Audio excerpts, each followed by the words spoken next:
Jangan lupa like, komen, dan subscribe channel YouTube TVRI Bengkulu dan nyalakan lonceng notifikasinya. Oke pemirsa, kita lanjutkan lagi obrolan kita pagi ini bersama dengan bintang tamu yang spesial, yaitu Pak D. Tarzan Sri Mulat gitu. Tadi sempat bercerita juga proyekan juga di Bengkulu ya Pak Iya, gitu iya. ya. Nah, segmen ketiga ini kita kolaborasi dengan BMKG Fatmawati Bengkulu untuk informasi cuaca nih Pak D, Iya. kepada masyarakat yang ada di 9 kabupaten dan 1 kota di Provinsi Bengkulu. Nah, kalau Pak D sendiri tadi yang Pak D rasain Iya. deh, gitu kan, cuaca Bengkulu kayak gimana nih Pak D? Ya, perasaan hampir sama ya untuk sementara ini saya kira ya. Karena saya tuh masih belum menikmati agak lama di sini. Mungkin kalau udah sehari di sini mungkin ada suatu perbandingan. Tapi yang terang panas-panas itu di mana-mana rata-rata seperti itu sekarang. Panas ya Pak D ya? Jadi cuaca itu hampir sama. Apalagi apa ya? Kayak Jakarta itu kena polusi kayak begitu sekarang sampai disiram-siram apa itu, mungkin di sini nggak ada gitu ya. Iya. Jadi tiap-tiap jalan itu ada yang wajib nyemprot, itu ada juga begitu. Iya. Untung kalau Bengkulu nggak ada polisi, Nggak ada ya. gitu, karena pinggir pantai kita cuman panasnya aja. Bisa Ya? nggak ada polisi? Polisinya kemana? Polisinya masih di kantor. Polusi. Gitu.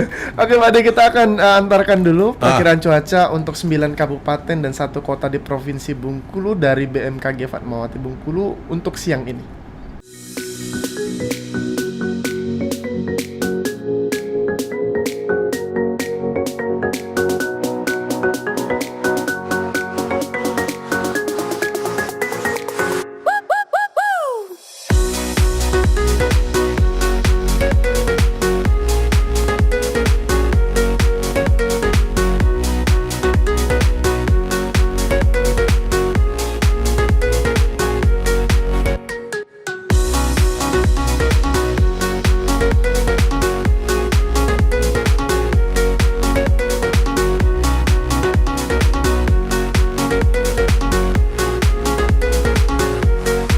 Keep it going.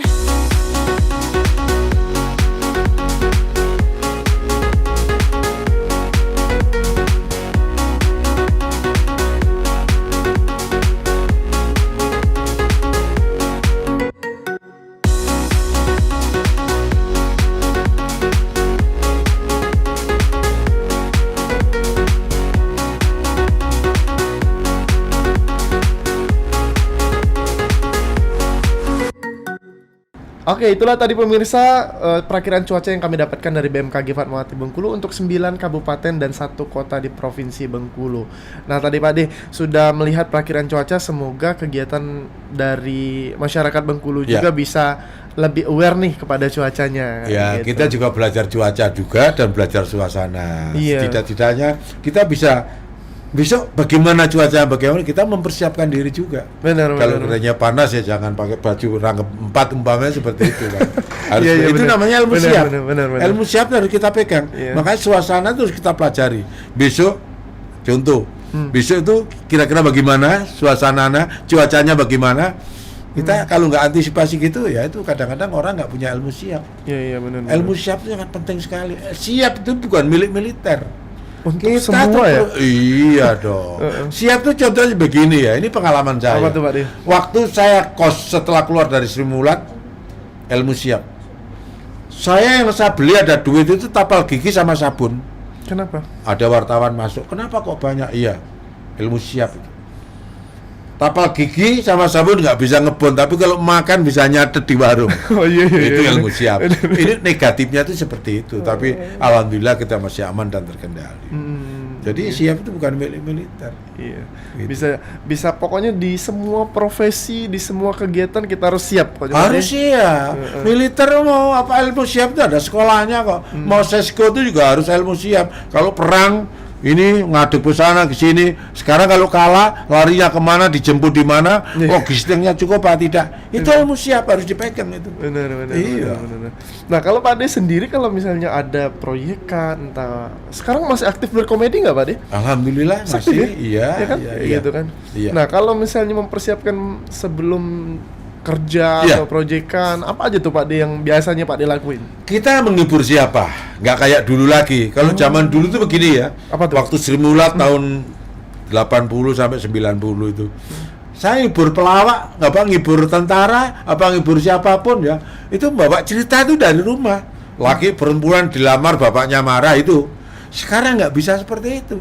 Sekarang yang dihibur itu siapa? Makanya kalau umpamanya hibur dokter ya, kita setidaknya harus siap-siap salep lah umpamanya. Oh iya. Walaupun nggak mendetail Iya. masalah tentang mediknya ya, Iya. tapi ilmu-ilmu itu harus kita sampaikan. Kalau nggak nyambung, nggak nyambung. Siapa audiensnya ya? Iya, Gitu ya. Kita betul, harus betul. tahu ya. So, tanggap situasi itu penting. Segmennya. Kalau umpamanya nggak ada penonton, umpamanya contoh bentuk komunikatif. Ada perempuan yang pakai baju merah, saya tahu baju merah itu aku kenal baik loh. Itu pasti orang tertawa karena menyentuh loh. Iya, Dan tertawa pertama dia, tapi kanan kirinya karena tertawa itu kan menular, menular. Iya. Begitu. Gitu. Oke. Berarti kalau persiapan kita sudah matang, berarti untuk eksekusinya juga lebih Langsung komunikatif. Kalau nggak komunikatif jangan diharap apalagi sekarang banyak YouTube kayak begitu. Aduh minta ampun. Jadi bahan-bahan lawakan itu udah habis pokoknya. Iya. Yang TikTok, yang toktik, yang sudah macam-macam lagi. Iya benar. Nah, kalau sepengalaman Pak Ade nih gitu kan, pernah nggak awal-awal mungkin ngelawak atau Gagal. kayak gitu Pak Ade? Sri Mulat pertama tahun 81 atau 82 saya lupa, waktu itu panglimanya itu Pak Yusuf. Saya ngibur Rapi Mabri. Jadi kalau Sri Mulat yang berangkat itu Asmuni, Gepeng, Tarsan, Jujuk dan Supia, itu sudah belum ngomong orang sudah ngakak. Sama sekali nggak lucu ngibur tentara itu. Gepeng keluar nggak lucu. Nah, saya kan pengurus waktu itu di Sri Mulat itu. Ngambil duit itu malu. Kolonelnya, Pak, lain kali itu belajar situasi ngibur tentara Pak, ini nggak ngibur pedagang Pak. Itu pukulan bagi saya. Akhirnya itu belajar dari saya, pembelajaran bagi saya. Jadi saya makanya diambil dari itu ngibur tentara saya harus situasional. Kalau umpamanya Arhanud gitu ya, itu kan motonya kan masing-masing. Infanteri umpamanya masing-masing. Itu untuk bahan penglawakan aja. Iya. Jadi bahan juga Bahan. materi ya. Iya, berarti jadi nyenggung situasionalnya itu yang penting itu. Kalau nggak situasional jangan diharap sekarang. Kalau dulu ya hafalan cukup. Kalau dulu. Iya. Kayak stand up comedy aja kan sekarang tuh ya susah loh itu. Harus tahu situasi. Kalau nggak bahkan kan harus nulis juga kan Pak Ade? bakat, itu harus tiap belajar setiap saat itu harus ada sekarang itu. Penulisan. Nah, anak muda sekarang tuh pinter-pinter itu jarang yang nggak S1, S2 ada loh stand up comedy itu. Kalau teman saya kan, ya Kalau Pak Ade kayaknya udah profesor ya kalau lama ya. kan Gitu. saya pelawak kampung, jujur aja ini sebuah pelawak kampung saya tuh. Kalau sekarang itu pelawak kampus semuanya. Ya mudah-mudahan nasibnya seperti yang pelawak kampus saja. Iya. Doa. Iya benar. Amin diaminkan juga itu. Minimal jika kita punya ilmu siap itu nggak akan keteteran dalam segala hal. Oh iya benar. Point of view-nya memang benar-benar harus ada ilmu siap ya. Ilmu siap, iya betul. Gitu. Nah kalau yang membedakan Pak Ade kan udah malang melintang juga, bahkan dari panggung ke panggung, dari TV antar stasiun TV juga pun sampai sekarang. Aku riset Pak Ade ini seusia kemerdekaan kita ya lahirnya ya. Betul. Gitu kan 1945 gitu kan. Udah bahkan berkarir udah setengah abad lebih nih Pak Ade gitu kan. Kayak gitu kan. Apa yang beda nih Pak Ade? Kalau lawakan mungkin zaman dulu atau misalnya tahun-tahun dulu sama sekarang. Ya itu. Lawakan dulu tuh bawa bahan dari rumah. Saya mau ngelawak ke sana nanti bawa nasi gudeg ini sana. Disiapkan dari rumah. Nanti di sana makan pecel gini. Sekarang nggak bisa. Sekarang di sana itu ada apa? Gitu ya. Kalau kita nggak tanggap dengan situasi, nggak komunikatif, jangan diharap. Makanya anak stand comedy itu kan situasional.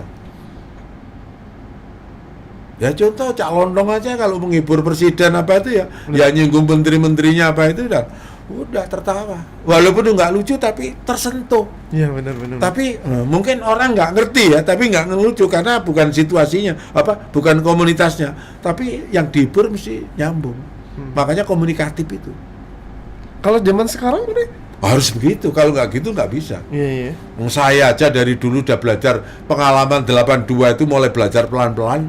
Ya. Toh kadang-kadang masih gagal. Tapi setelah saya dalami, saya belajar ilmu, saya membaca buku, ya termasuk ya ada suatu pemasukan yang bagus juga. Nah kalau dulu Pak Ade belajarnya dari mana? Saya dari Ludruk kan. Nggak, maksudnya tuh ada sosok yang mengajari kah? Nggak ada. Saya tuh sebenarnya di Ludruk tuh antagonis. Antagonis. Makanya di Sri Mulat saya jalan.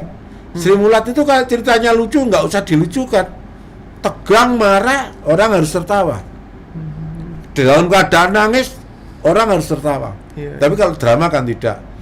Hiburannya nangis ikut sedih. Wah, apa seperti itu. Itu bedanya di situ. Iya, iya. Berarti belajar di setiap saat Pak D perform juga tuh belajar ya, Pak D? Harus. Gitu ya? Gitu. Harus. Jadi harus situasional. Kalau nggak gitu jangan.